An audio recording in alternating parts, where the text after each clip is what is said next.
Salamat ng marami, ha? Walang ano man ho.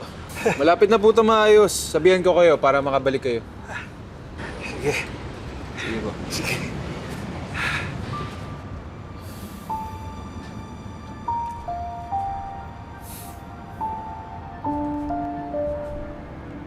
Pre, bakit sinasabi mo okay na tong sasakyan? Napalitan mo na ba ng parts to? Di mo pa to yata nalalagyan ng brake pads ah. Huwag ka nang alam. Di ba sabi mo, tapusin ko na yung mga job order ko.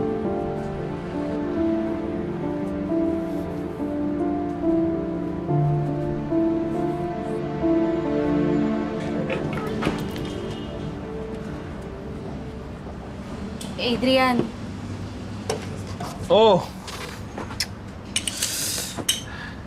Dito ka na naman. Busy ako. Marami akong ginagawa. sorry for what happened. Sorry sa mga nasabi ko. Buti naman na-realize mo. Ikaw na nga nagsinungaling. Ikaw pa ang galit? Pumunta ka ba rito para awayin ako? Po, sensya na ha. Malayo yung ATM na nahanap ko eh. Iho, ito nga pala si Missy. Unang apo ko. Anak ni Philip. Missy, di ba kilala mo siya si Adrian? Apo niyo ho siya? Oo. Siya nga nag-refer sa iyo eh. Sabi pa niya mabait ka raw, masipag, kaya mga raw na ipundar tong atelier mo. Siya uuwi na namin tong si Mando. Ito nga pala yung balanse, bayad. Full na yan kasi sabi mo, bawal lang installment eh. Hindi ba? Iho, maraming salamat, Adrian. Malaking bagay itong ginawa mo para sa akin. Gawin mo lahat ng nasimulan mo at tiyak ko ay maganda ang buhay na tatahakin mo. Sige, mauna na kami. Sige, Iho. Yun. Yan.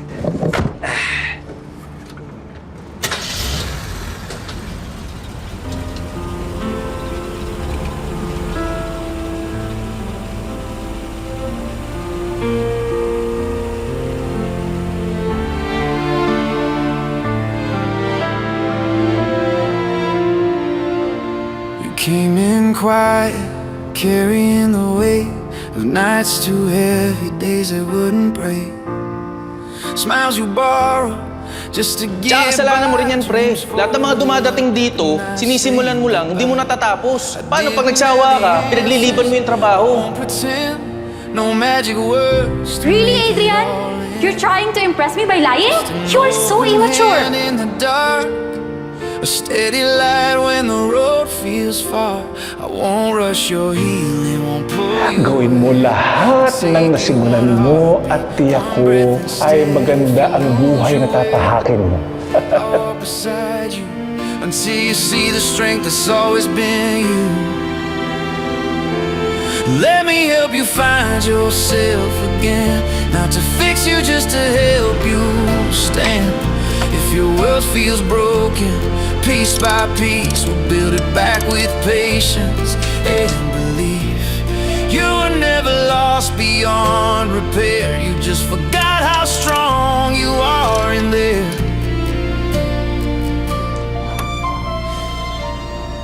I see the cracks you try to hide, the way you fight, the way you survive. You think you're failing, falling behind, but even storms are part of the sky.